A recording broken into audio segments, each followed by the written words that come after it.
Buenas tardes.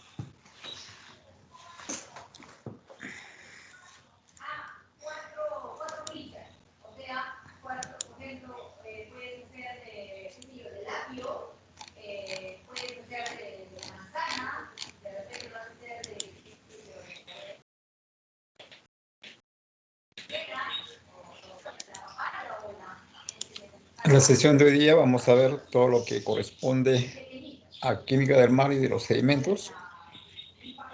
Y para el día de hoy vamos a desarrollar todo lo que es la luz y los océanos y todo lo que corresponde a gases en el medio marino. Ahí tienen toda la bibliografía. Luz y gases disueltos.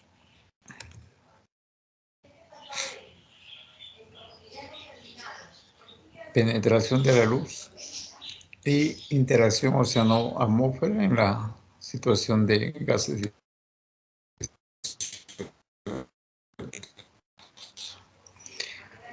Lo que normalmente en el planeta Tierra nosotros conocemos estos que definen de la hidrosfera, atmósfera y litosfera, ¿no? En todo lo que nosotros conocemos como biosfera. Y esta interacción de estos tres elementos constituye lo que llamamos la ecosfera, el lugar donde se desarrolla la vida. Así como en la parte continental tenemos vida, también en la parte marítima, acuática, ya sea de dominio de agua dulce o agua salada, mares, océanos, lagos, lagunas, ríos.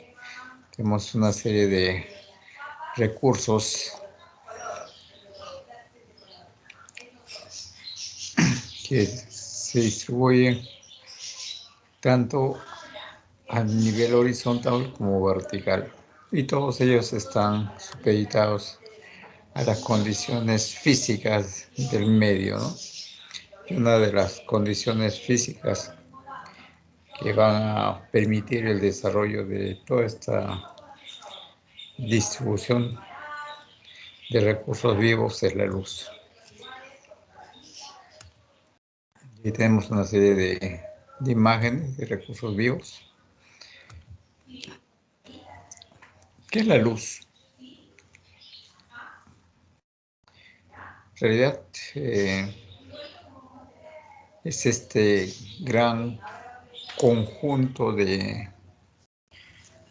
radiaciones que va desde los rayos gamma hasta las ondas de radio, que son las más extensas, pasando por rayos X, ultravioleta, visible, infrarrojo y ondas de radio. Aquí esta imagen está invertida, pues la longitud de onda va en sentido contrario. Para los rayos gamma son longitudes más pequeñas. Esta diapositiva la tengo que cambiar, pues no es correcta. Pero la parte inferior sí está correcto. Solamente la parte superior, lo que corresponde a las ondas, no es lo correcto. Debe ser invertido. Y este es ese espectro electromagnético de la luz, y la que nosotros vemos, observamos, es lo que corresponde a la luz blanca, con toda esta secuencia de colores que va desde el violeta hasta el rojo, ¿no? Y esta es la radiación que proviene del Sol. Como verán, no todos ingresan a la zona de la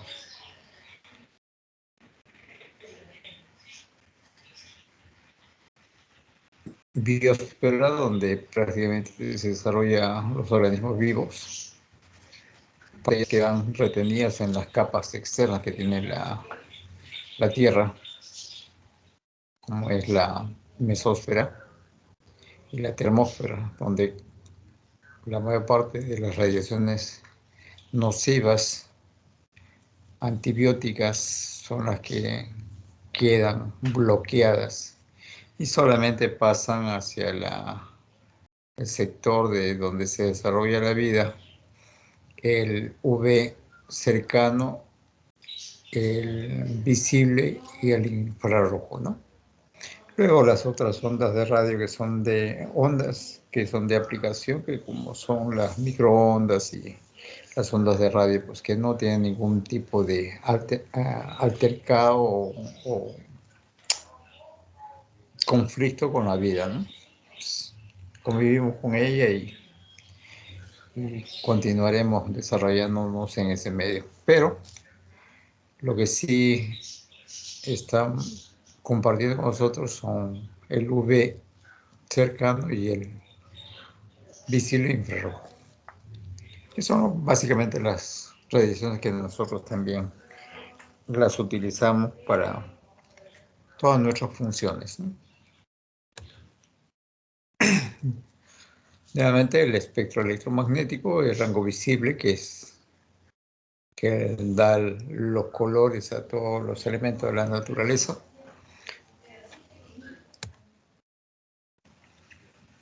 Y aquí tenemos de qué manera se va comportando este espectro electromagnético en las diferentes estratos que tenemos sobre la superficie de la Tierra, ¿no?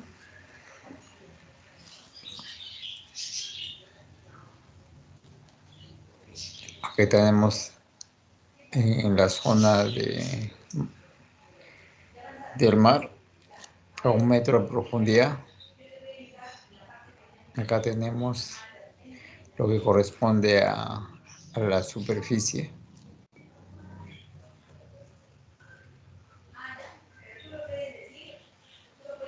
Estos dos de acá. La 1,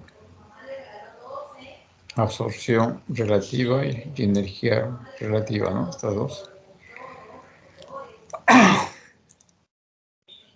Y este es lo que corresponde a la atmósfera en las dos, la energía relativa y la absorción relativa.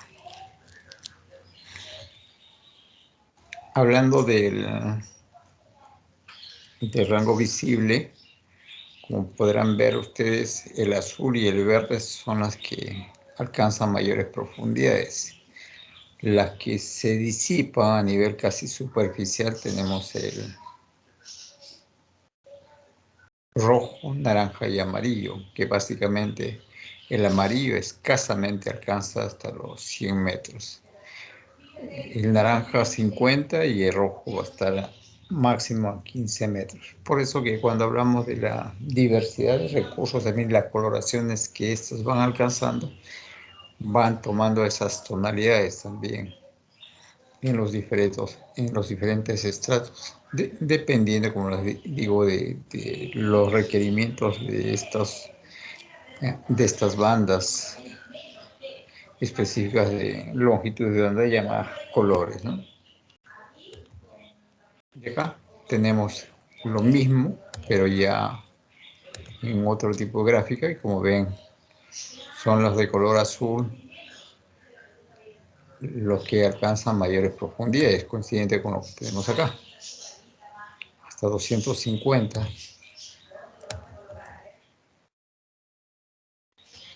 Y aquí básicamente ponen como frontera 200, 250, ¿no? Y hacia la parte superior se va disipando las otras longitudes de onda. La ecuación con que se disipa o se absorbe la luz y se distribuye en medio oceánico es esta ecuación de extinción, donde I a la 0 es la incidencia, la intensidad de la radiación incidente,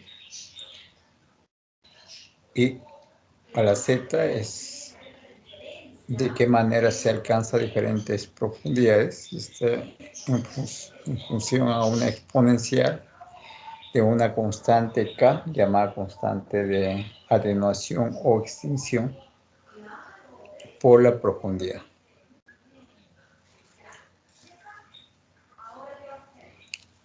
Ok, seguimos. En el agua se cumple esta ecuación, similar a la que vimos acá en la anterior. La intensidad a cualquier profundidad es igual a la intensidad inicial o a nivel superficial exponencial de menos K, que es el coeficiente de detonación o extinción por la profundidad.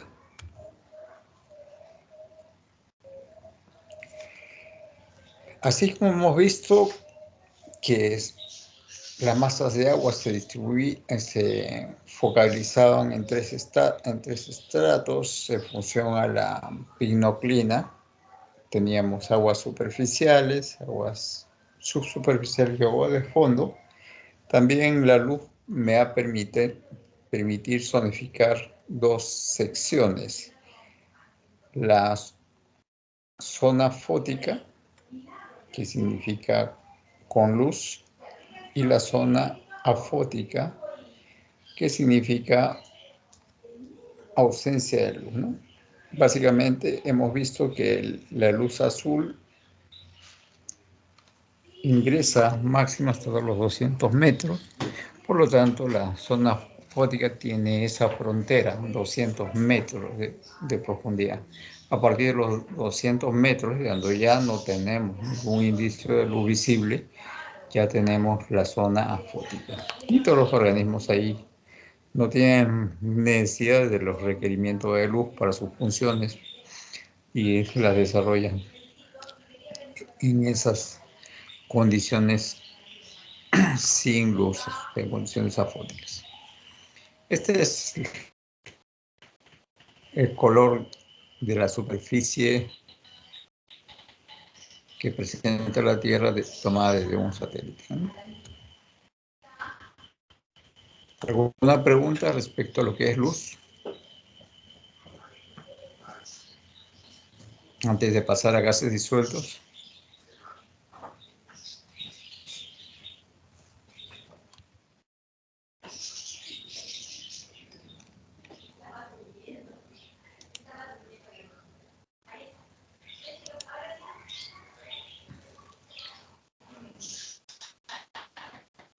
Celi, ¿todo está claro?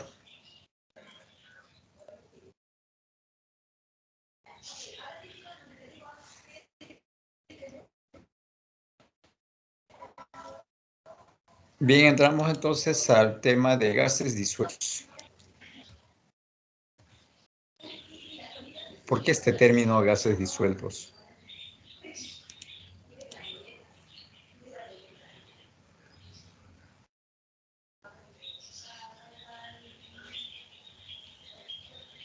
A ver.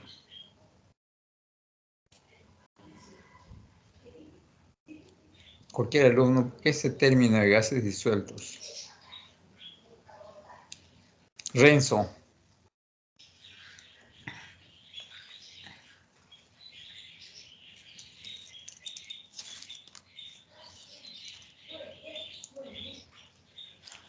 Renzo, ¿me escuchas?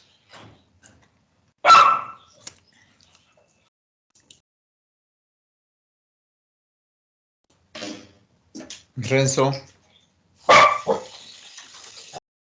Ingeniero, buenas tardes. ¿Por qué este término gases disueltos? Tendría que ser más que todo si no me equivoco, por las relaciones que hay con la temperatura o cómo se comporta o cómo se comportan más que todo con la solubilidad de un gas en el agua, que más que todo decrece a medida que aumenta la temperatura. Bueno, sí, la temperatura es un factor que va a contribuir mayor o menor solubilidad de gases. Pero el término de gases disueltos, alguna vez hemos tomado una botella de Coca-Cola, ¿correcto? Hemos visto que hay un componente gaseoso ahí, que lo abrimos inmediatamente, ese componente gaseoso se va hacia la zona atmosférica, o sea, no va a quedar en el contenido líquido. Y hay una situación de que hemos disuelto en las bebidas gasificadas gas. Lo mismo ocurre cuando hablamos del océano, ¿no? Los componentes del aire se van a disolver en el agua. Ahora, ¿cuánto es esa disolución? Va a depender de las presiones parciales que se tenga en uno y otro lado. Entonces, algunas veces la presión parcial es mayor en el aire y menor en el agua, entonces va a haber una migración por un principio de la termodinámica de la zona de mayor concentración hacia la zona de menor concentración. De igual manera, podría presentarse condiciones inversas, que el agua presente mayor presiones parciales de un determinado gas y va a pasar del agua hacia la atmósfera. Entonces, ya hemos dicho, es este proceso de intercambio entre el medio líquido y la zona atmosférica o zona gaseosa que está en la parte superior. Ahora la pregunta, y hemos dicho, va a depender también de las presiones parciales. ¿Cuándo habrá migración de oxígeno del agua hacia el aire?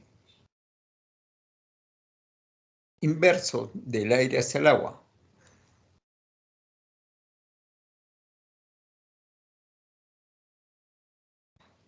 A ver.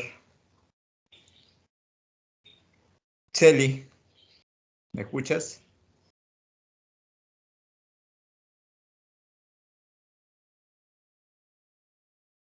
Buenas tardes, ingeniero. ¿Cómo estás, Celi? Buenas tardes. Pudiste entrar sin dificultad ahora, ¿no? Sí, ahorita sí, recién he entrado. Ya.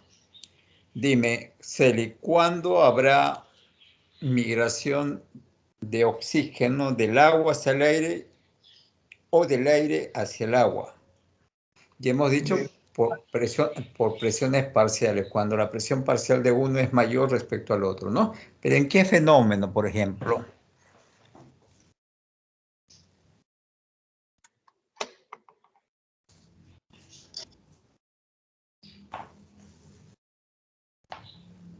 ¿Qué fenómeno? ¿No? Sí.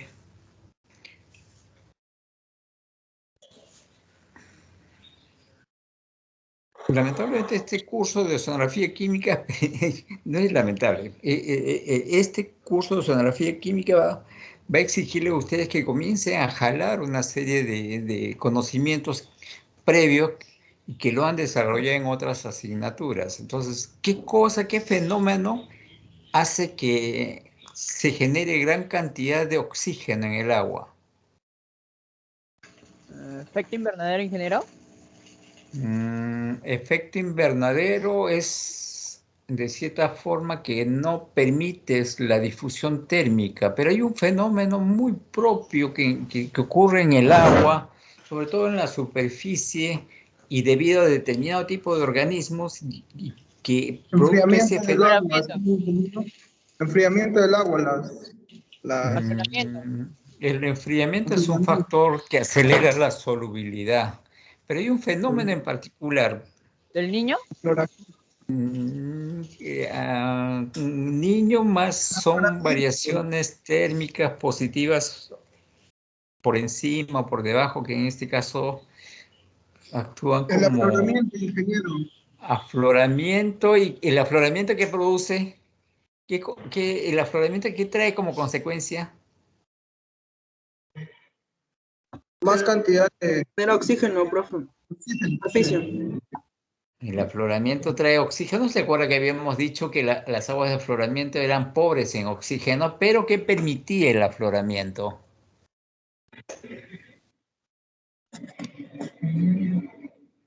Si yo le echo mucho fertilizante a un jardín, ¿qué va a pasar?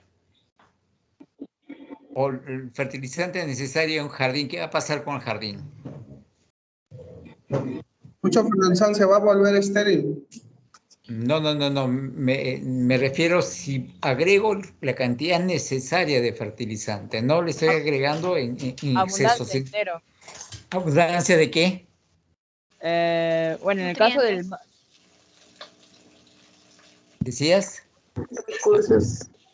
¿Abundancia de qué? de oxígeno, No. Abundancia de nutrientes. Nutrientes.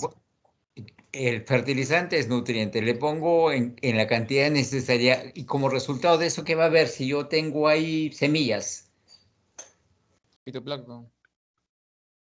En el mar va a haber abundancia de fitoplancton. ¿Y el fitoplancton qué hace con la luz?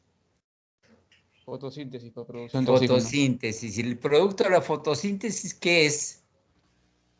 Asimilas dióxido de carbono, la convierte en almidón y Oxígeno. desprende oxígeno.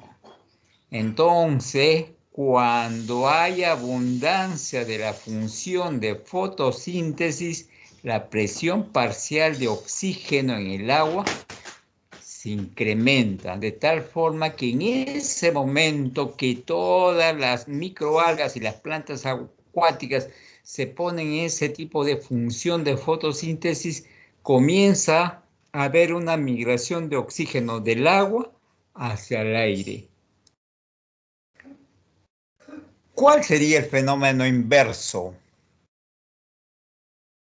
A ver, del Castillo, ya explicamos que el fenómeno de migración de oxígeno del agua hacia el aire es por la fotosíntesis, cuando todos comienzan a hacer esa función. ¿Y cuándo sería el fenómeno inverso de la migración de oxígeno del aire hacia el agua?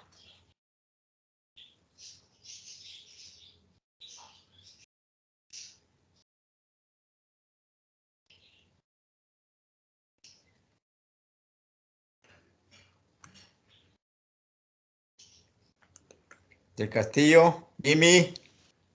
Sí, ingeniero. ¿Me podría repetir la pregunta? Ya habíamos explicado, hay una migración del agua hacia el aire cuando las plantas comienzan a hacer fotosíntesis, incluidas las microalgas, ¿correcto? Producto de la fotosíntesis hay una migración porque la presión parcial de oxígeno sube en el agua y por lo tanto ese exceso de oxígeno la cede al aire.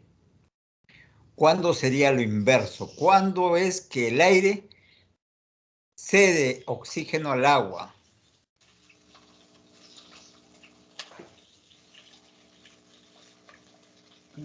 Cuando el aire...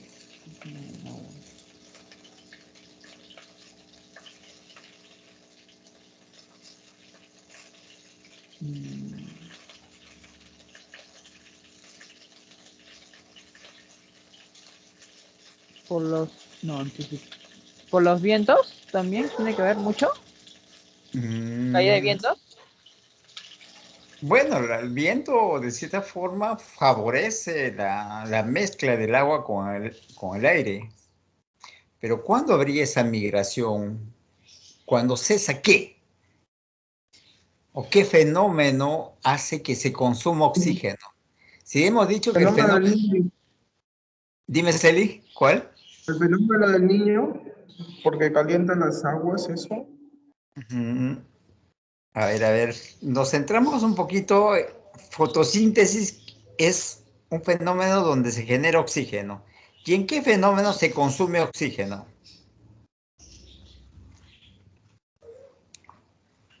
Cuando inhalas aire, ¿qué consumes? Celi, cuando inhalas aire, CO2. ¿qué consumes? En este fenómeno Inhalando aire. estás inhalando aire, ¿qué consumes?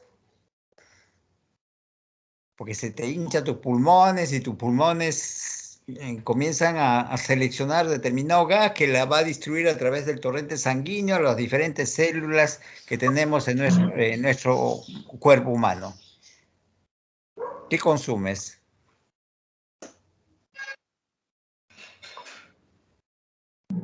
Respiro oxígeno y saco Claro, CO2. consumes oxígeno. CO2. ¿Y esa función cómo se llama? Esa función de consumir oxígeno, ¿cómo se llama? ¿Se llama transpiración?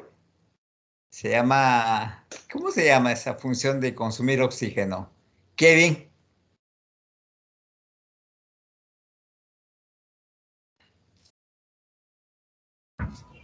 Ingeniero, ¿Cómo se llama esa función en la cual consumimos oxígeno? En la que inhalas aire. ¿Cómo se llama esa función? Respiración, ¿no? Respiración, pues. ¿En qué momento todos los organismos cesan la fotosíntesis y nada más que respiran?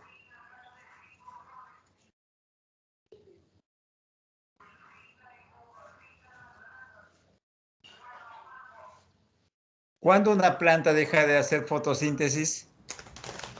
ingeniero, entonces el efecto inverso sería que las microalgas, o sea, el oxígeno entra indirectamente con el CO2 absorbido por las microalgas y ellos lo convierten en oxígeno, liberándolo, algo así. Claro, pero ¿para qué necesitan? Para Para liberar que el oxígeno, ¿qué necesitan? el CO2, pues ingresa CO2 Aparte del CO2, ¿qué otra cosa necesitan? a la luz. La luz.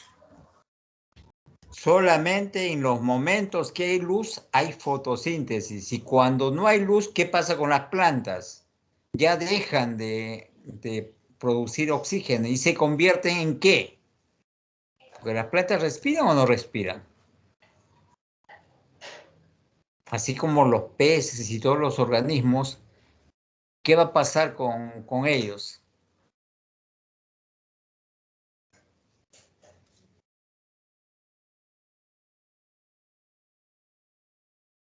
Huacaico, ¿qué va a pasar con ellos?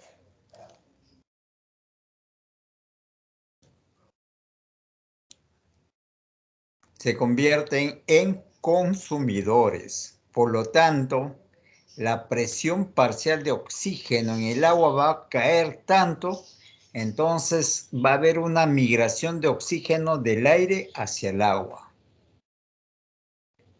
Por fenómenos de fotosíntesis hay una elevación de la presión parcial en el agua. Por lo tanto, la migración del agua de oxígeno va a haber una migración del agua hacia el aire. Por fenómenos de respiración y cuando cesa la fotosíntesis, que es en la noche, va a haber una migración de oxígeno de la fase gaseosa hacia la fase líquida, o sea, del aire hacia el agua. ¿Qué otro fenómeno consume oxígeno? Ya hemos visto, consume oxígeno la respiración. ¿Qué otro fenómeno va a consumir oxígeno? Consume oxígeno también por ponerles a una pista el metabolismo, porque sin oxígeno no hay actividad metabólica. ¿Qué otro fenómeno también consume oxígeno?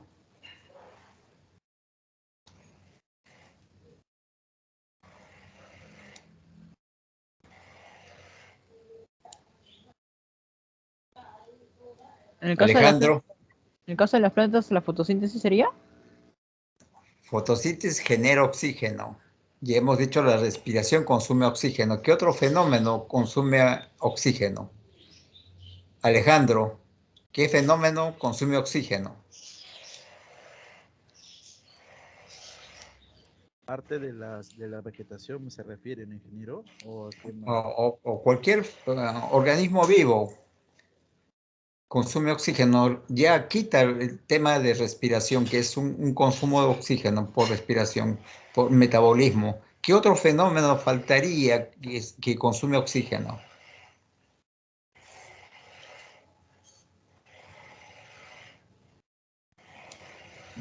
Podría ser la descomposición de La algunos. descomposición, la putrefacción, consume oxígeno. Entonces, cuando el fitoplancton, el zooplancton muere a la vez, el agua se convierte en completamente aguas anóxicas. Entonces hay una migración, en este caso, de oxígeno del aire hacia el agua. Entonces son estos fenómenos que lo hemos visto, lo hemos desarrollado en los cursos de biología y de no sé qué otros cursos más llevan ustedes, que claramente lo han ido desarrollando. Todo lo que es fenómeno de respiración, metabolismo y descomposición.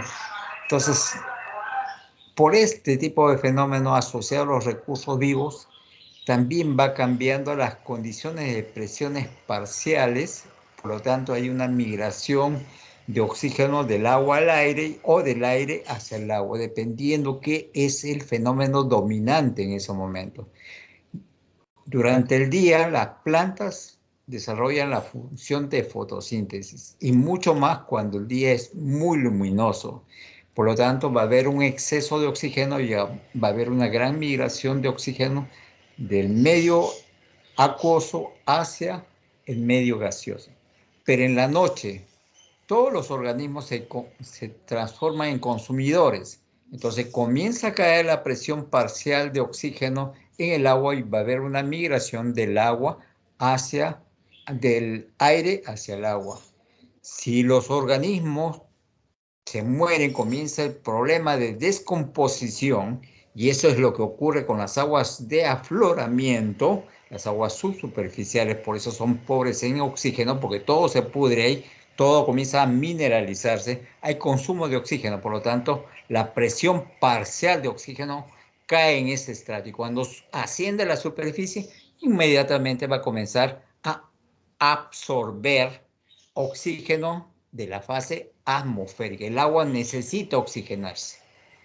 Solamente así puede realizar todas sus funciones biológicas. Ok.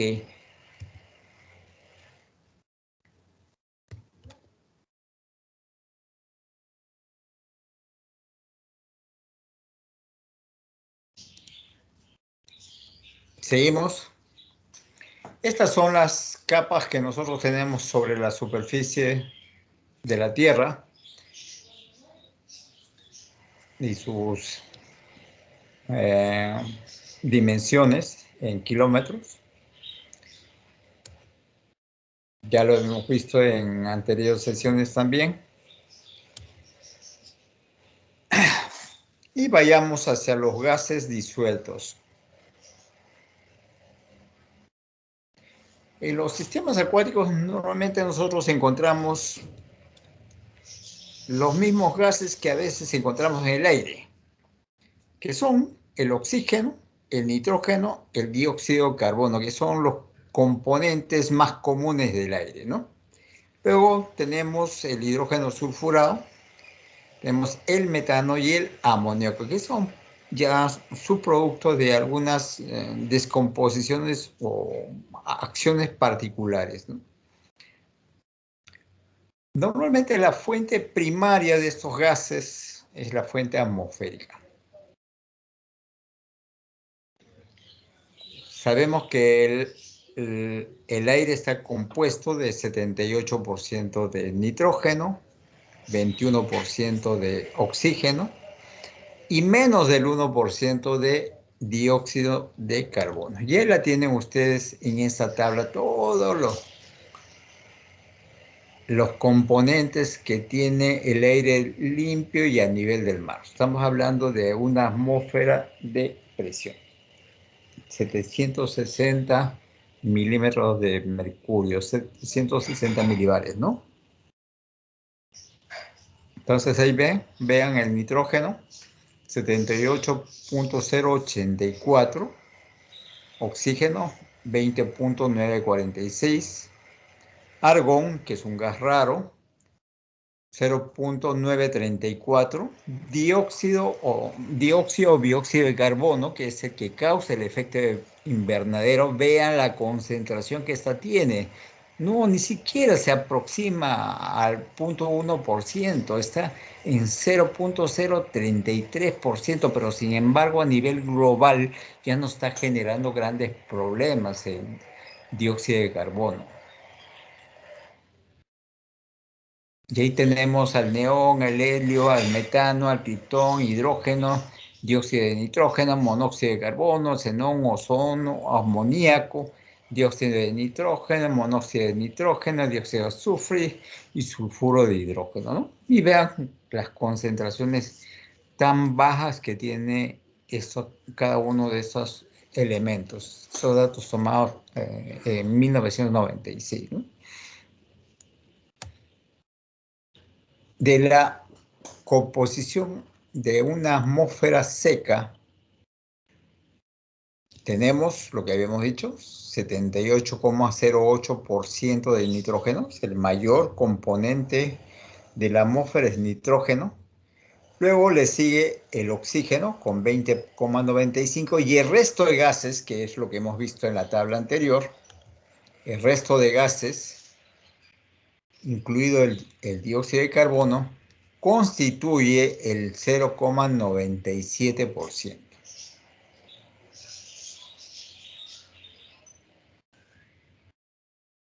De este resto de gases, o sea, sacamos esta porción del resto de gases, el mayor componente es CO2 y luego la franja más pequeña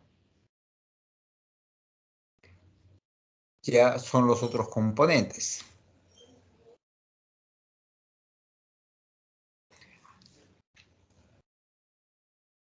No, estoy equivocado ahí. El mayor componente de esa franja es argón. Luego le sigue el CO2, que es el que nos está dando, digamos, los mayores problemas. Porque el argón, de cierta forma, es un gas inerte, no tiene reactividad alguna.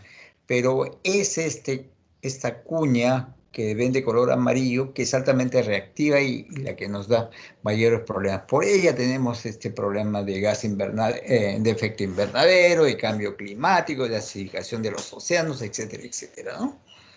Todas las catástrofes que se están generando ahorita a nivel global y mundial, pues se está dando por esta pequeña porción de 0,035% de CO2. El argón, a pesar de que le supere en concentración, pero no tiene mayor acción, porque es un gas inerte, igual que el helio, el neón, ¿no? ¿Está claro? ¿Se acuerdan de fisicoquímica, la ley de Henry?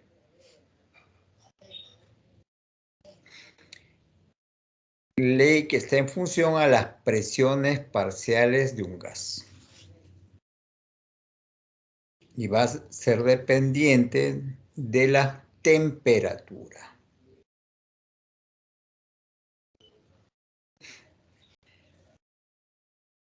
O sea, la concentración de un gas va a ser igual a un factor de solubilidad multiplicada por la presión parcial de un gas. Esa es la famosa ley de Henry, que se lo han visto en los cursos de fisicoquímica.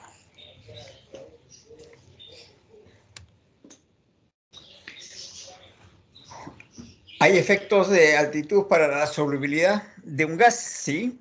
A mayor altitud, menor solubilidad. ¿Por qué? Porque la altitud lo que va a tener como consecuencia es que va a reducir la presión parcial del gas. Por lo tanto, la solubilidad del oxígeno va a ser menor en Puno respecto a Hilo. Porque Hilo está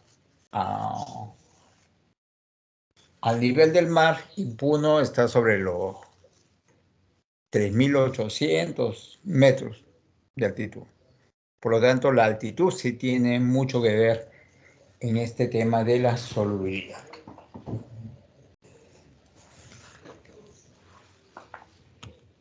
Respecto a la temperatura, a menor temperatura, mayor solubilidad. A mayor temperatura, menor solubilidad. ¿Por qué razón la temperatura tiene una correlación inversa con la solubilidad. A ver. Se me vaya a ocurrir tomarle estas cosas en el examen.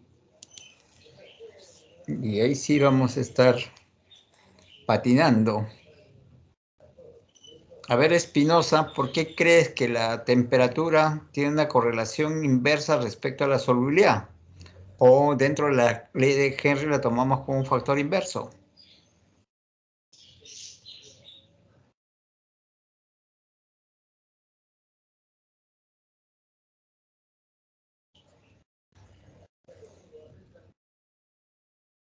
Espinosa.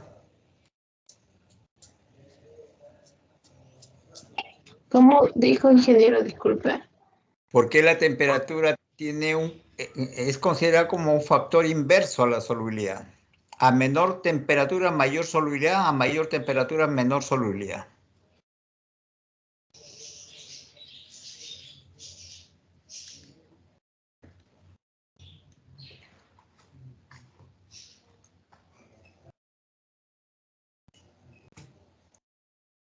Alejandro, ¿qué pasa con un gas respecto a la temperatura?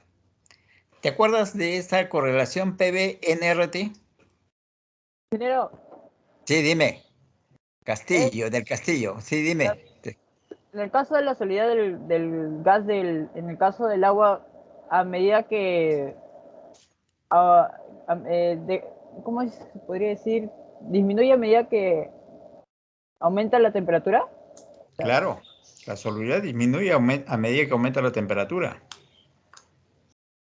Por eso que la solubilidad de los gases es alto en las aguas frías y es bajo en las aguas cálidas. Ahora, ¿por qué? Ahí viene la parte reflexiva. ¿Por qué hay esa correlación inversa? Alejandro, te escucho.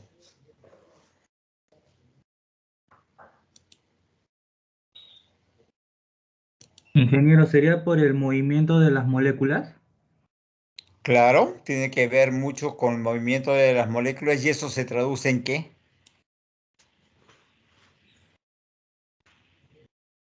Disolución del soluto. Presión. Presión. Cuando un gas se calienta, ¿qué va a ocurrir con el gas? Se expande, por lo tanto la presión disminuye. Si el gas se enfría, el gas se comprime, por lo tanto va a haber una mayor presión. Por eso esa ley que utilizan ustedes para correlacionar volumen, presión y temperatura respecto a la ley general de los gases. PV es igual a nRT. La temperatura, como ven, está en función inversa al volumen y a la presión. A menor temperatura, menor o mayor volumen. A menor temperatura, menor volumen, porque se confina el gas. A mayor temperatura, mayor volumen, porque el gas se expande. Si mantengo el volumen constante, ¿qué va a ocurrir? A menor temperatura,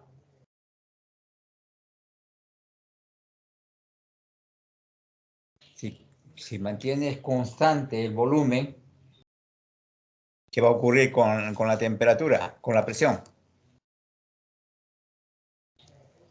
Va a disminuir la presión. A mayor temperatura, como tiende a expandirse, la presión va a aumentar.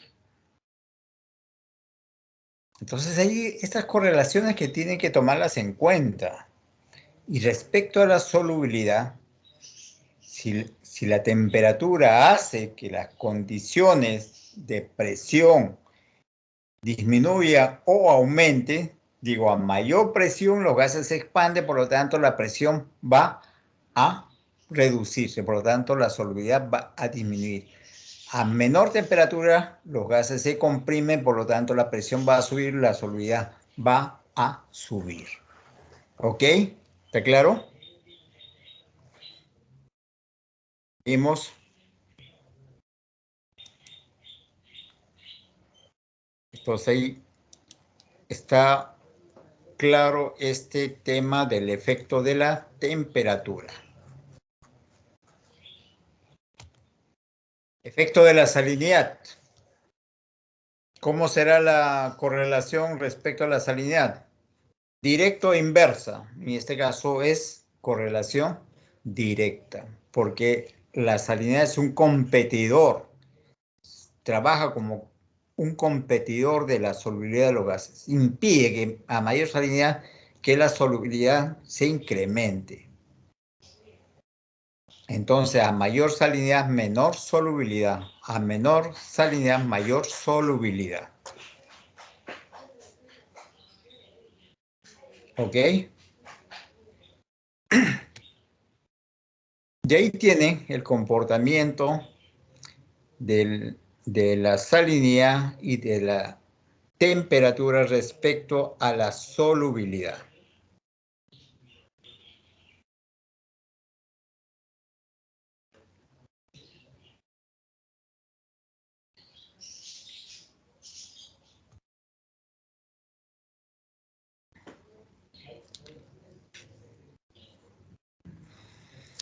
La distribución de oxígeno va a estar de cierta forma determinada por esta situación de migración de los componentes que tiene el gas sobre el agua, de la fase atmosférica sobre la fase líquida. Como le digo, puede haber una migración del agua hacia el aire, de algunos componentes, o del agua hacia el aire, del agua hacia el aire o del aire hacia el agua de algunos componentes. Ya hemos visto el tema de la migración de oxígeno. Ahora vamos a ver el tema de la migración de CO2. ¿Cómo será? ¿Será similar a la de oxígeno o será inverso a la migración que tiene el oxígeno? Nos ponemos a pensar un ratito. O sea, habrá, cuando migra del aire hacia el agua, oxígeno, ¿también será en esa misma proporción la migración de CO2? ¿O será inverso? A ver, nos ponemos a hacer un poco de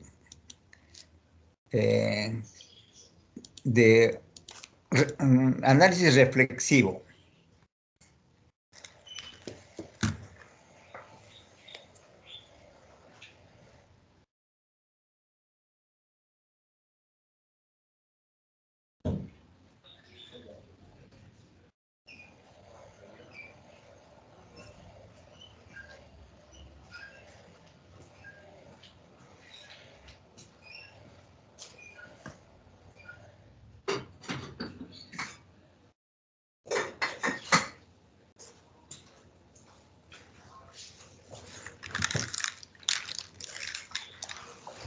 A ver, ¿qué concluimos?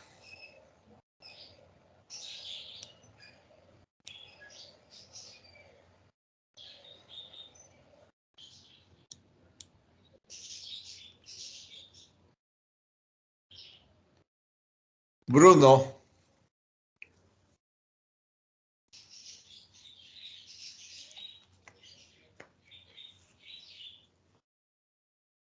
Sí, ingeniero. ¿Cómo será la migración de CO2? ¿Cómo se da la migración de CO2? Sí, del agua hacia el aire y del aire hacia el agua. ¿Cuándo? ¿En qué fenómenos? Bueno, se da en lo que es en la respiración, cuando Ya, cuando hay respiración, ¿qué va a pasar? ¿Va a haber migración del agua hacia el aire o del aire hacia el agua? en este caso Del agua hacia el aire. Del agua hacia el aire, correcto. Cuando hay putrefacción, ¿va a haber migración del agua hacia el aire o del aire hacia el agua? En el medio acuoso, ¿ah? Del agua hacia el aire, pues. Del agua hacia el aire. O sea, es un proceso inverso a la del oxígeno. Cuando hay fotosíntesis, hay una migración de CO2 del aire hacia el agua. Es completamente inverso las funciones. Entonces, como que no se lleva el oxígeno con el CO2. Andan peleando por espacio. Pero la ventaja del oxígeno es que es abundante, su requerimiento también es abundante. El problema del CO2 es que, a pesar de que se encuentra en pequeñas cantidades, grandes problemas nos genera. Ok, seguimos. Entonces, el tema de oxígeno disuelto se va por la producción debido a la fotosíntesis y consumo por la respiración o también por fenómenos de putrefacción, ¿no? Los procesos como es movimiento del aire sobre la superficie del agua, esa turbulencia va a acelerar el tema de la disolución del gas en el agua. Una cosa es tener una Coca-Cola en un sistema estático o una mezcla de agua-aire, un sistema estático donde va a haber una disolución del aire lento, que si yo lo agito la botella con el aire y voy a forzar a la disolución, que es este fenómeno que se está dando acá, ¿no? El burbujeo, que son cosas que se utilizan ahora dentro de la tecnología pesquera para el tratamiento de aguas residuales de la industria harinera. Esta formación de micro burbujas y que obedece a un propósito, ¿no? Entonces, estas cosas, pues, luego cuando entre al campo laboral van a ver sus aplicaciones. Ok, entonces de esa forma hay una situación de efecto mecánico que permite mayor disolución del gas en el agua. Fuentes de oxígeno en el ambiente acuático.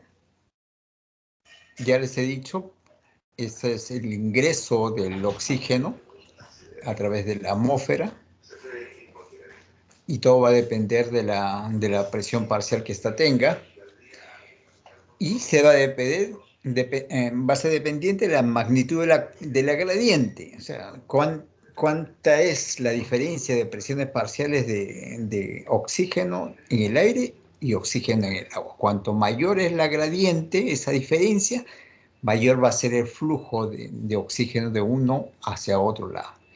El grosor de la película, o sea, esta situación de el interfase agua-aire, mucho tiene que ver. Y que no haya elementos perturbantes en esta situación de la película de transición, de tránsito de estas sustancias de uno hacia otro lado, ¿no? Si yo tengo elementos que van a interferir, pues lo primero que van a dificultar es esa solubilidad, ¿no? Y luego la difusión. Como una vez que ha alcanzado determinada concentración los gases a nivel de esta zona de interfaz, va a comenzar a distribuirse en los diferentes estratos de la columna de agua. Ya les había dicho este término de turbulencia, esta situación de forzar mecánicamente a través de diferentes tipos de fenómenos, aceleran también la solubilidad de los gases, ¿no? Y ahí ustedes pueden notar en esta imagen donde habrá mayor solubilidad justamente en esta zona de rompiente, donde se genera esta turbulencia, esta mezcla forzada de aire con agua. Por eso se nota esta condición espumosa ahí. La concentración de oxígeno la podemos encontrar en niveles incluso sobresaturados. ¿Ok? Ven esta zona de turbulencia, ¿no? Y justamente como resultado me da esta figura de agua espumosa.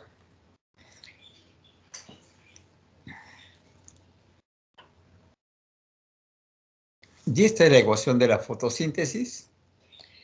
6 moléculas de CO2 más 6 moléculas de agua me va a dar 6 moléculas de glucosa y permite liberar 6 moléculas de oxígeno más energía.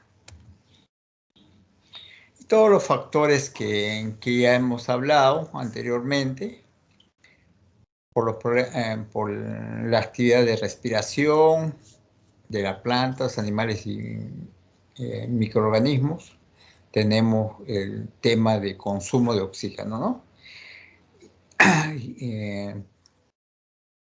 La morfología del fondo, el perfil vertical de oxígeno, irregularidades que vamos a tener en esta zona de interacción oceano-atmósfera, penetración de la luz, porque va a regular la actividad fotosintética, diferencia de temperatura, hemos dicho que a menor temperatura mayor solubilidad, a mayor temperatura menor solubilidad. El tema de la salinidad es un elemento perturbante.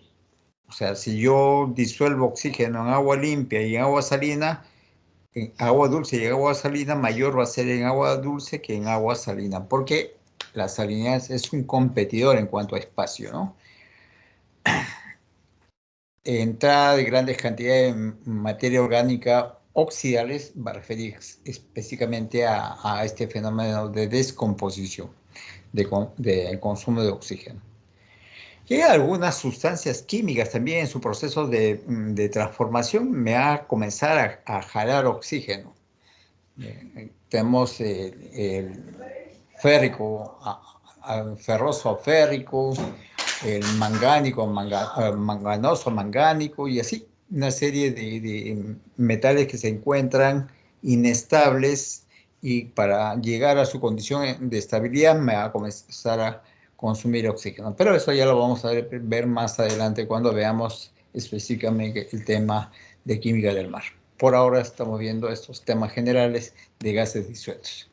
Este es un equipo que me permite determinar oxígeno y como ven es una sonda a la cual puedo ingresar a diferentes profundidades y registrar en tiempo más real cuál es la concentración de oxígeno que se tiene en cada estrato que va atravesando esta sonda. Y esta es la solubilidad que se tiene de los diferentes gases. Vean ustedes cuánto es la solubilidad que tiene el nitrógeno, el oxígeno y el dióxido de carbono. ¿Y por qué nos causa gran preocupación el dióxido de carbono? Solamente comparen el tema de solubilidad. Oxígeno, ¿qué valor tienen? ¿Qué valor ven de solubilidad ahí? Alejandro.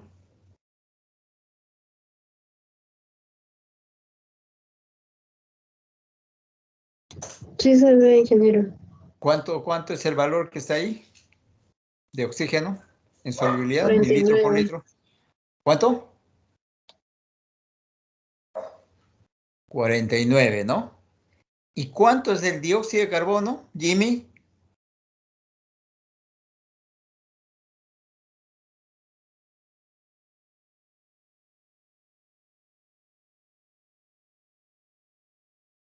Jimmy. 1710 mililitros por litros. 1710. Vean, comparen las magnitudes. Por eso que el dióxido de carbono nos causa grandes problemas, porque es altamente soluble.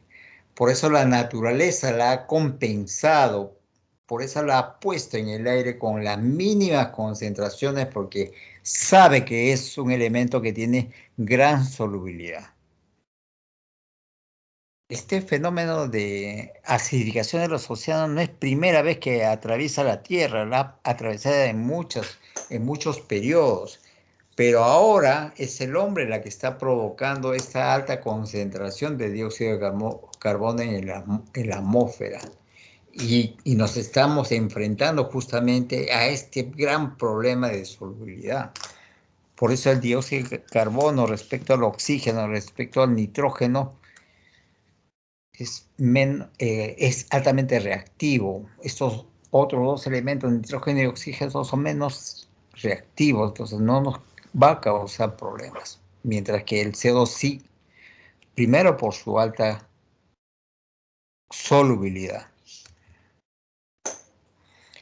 Otros métodos que se utilizan para determinar oxígeno es el método volumétrico, llamado método Winkler, electroquímico, el que hemos visto esa sonda, y el sensor óptico, ¿no? Para el método de Winkler, es el método de ácida modificada, la seguimos usando, pero para calibrar ya las ondas que tenemos, usamos sulfato manganoso, una solución de yoduro alcalino, ácido sulfúrico, solución de almidón. Eso ya para la titulación, y titulamos con una solución valorada de tiosulfato de sodio, ¿no? Estos son las sondas electroquímicas. Tenemos en el laboratorio este tipo de sondas. Internamente, esa es la estructura de esta sonda. Es una sonda de tipo polarográfico. Hay sondas de tipo amperométrico. Depende de las características de diseño. Y estos son los métodos ópticos, lo último que se ha lanzado al mercado. Bueno, ya tendrá pues 20 años, pero estas sondas son caras. La ventaja de este método respecto al método electroquímico, que esta requiere causa menores problemas, y por lo tanto requiere menor trabajo de mantenimiento. Ok, ahí nos quedamos. Vamos a tomarnos 20 minutos y ingresa el primer grupo de práctica. ¿Ok?